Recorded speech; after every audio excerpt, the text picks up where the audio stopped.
Hello everyone, good morning, welcome back to my another new blog. So আমি হলাম শিবম, আমার নতুন একটা ব্লগে সবাই স্বাগত। তো আমার আজকে হলো 10 days ব্লগ চ্যালেঞ্জের ডে 7। সো আমি এখন উঠে গেছি ঘুম থেকে, আর এখন বাজে বেলা 8টা।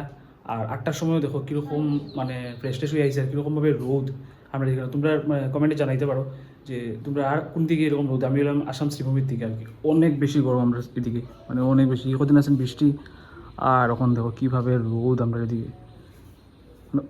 কিতা হইতাম মানে বহুত বেশি, লিটারালি কালকে ঘুম হইছে না বুঝো রাত্রিবেলা, ও তো গরম মানে দের আমরা এদিকে। সো উঠছি, ফ্রেশ হয়েছি, আর একটু এক্সারসাইজ করবো। তো দেখি মানে গরমে কিচ্ছু ভালো লাগে না, আর এক্সারসাইজ করিয়ে বিজনেস গুছাইতাম। তো ওটাই আর কি। তো চলো আজকে ডেটা শুরু করি, লগে থেকে গাইজ। তখন বাজে 10:30 11:15, আর সব কিছু শেষ করি এখন বইছি খাওয়ার।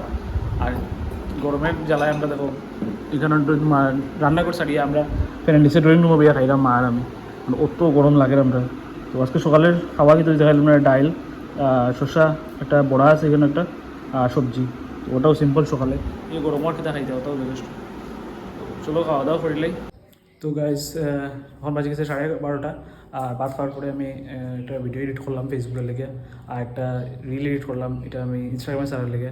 তো এগুলো সব ভিডিওটা শেষ করিয়া এখন আইসি রান্না করো মায়াকে সঙ্গে ঠাকুর দেওয়া। আর আমি বাসন তো রাখা দেখো এখানে ভর্তি বাসন, এগুলো মানে ধুইতে লাগবো। মায়া বাসন তুই একটু ধুই লাইস, আমি এগুলো ধুইলাম, ধুয়ে যাই মুখে স্নানও। আর আজকে আরেকটা ইনভিটেশন আছে, ও মানে আমার মার একজন চেনা জানা আর কি, তার ভাই মারা গেছে। তো ওটাই দেখি যদি যাই তো যাইবো আর কি। অন্য শিওর না, কারণ বেশি গরম হতে যাইতেও ইচ্ছা করে না, আর নাহলে খালি মা একলা যাইবা। তো কীতা হয় সব কিছু মানে তোমার লোক শেয়ার করবো। তো চলো আগে মানে যেগুলো খাওয়া মাখা আছে সেগুলো আটাইলেই। 2 hours later. গাইজো সারাদিনে আর কিছু ভিডিও আজকে কিছু করতে পারছি না, একটু ব্যস্তের মধ্যে আসলাম। আর এখন আসি গরম, এখন বাজের 5টা হইব। আর কি সুন্দর বাতাসটা দেয় সারাদিনে, গরমের পরে এরকম বাতাসটা পাইলে যা মজা লাগে, কী সুন্দর বাতাস দেয়। আহা কি আরাম। মা আইসুনি কেন দাঁড়ানিত, আমিও দাঁড়ানি একটু বইছে, মানে হাজার ফেনেও পারতে পাইতো না, বহুত আরাম লাগে।